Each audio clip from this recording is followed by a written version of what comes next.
This is Marvin. Let's talk about the Amazon Flex Hours cap.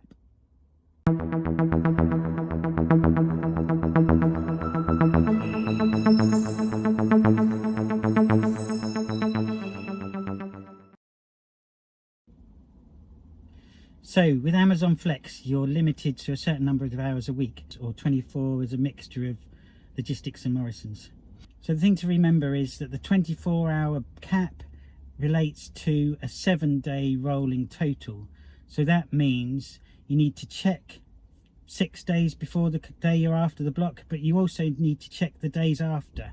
For instance, if today I'm on 21 hours, I could get a 2-hour block, but only if it doesn't put me over 24 hours in the next 6 days as well. There's also a cap on the total hours per month, which is 96. And then some people say you have to have 1 day off in 7, which I tend to do anyway. I have Sundays off.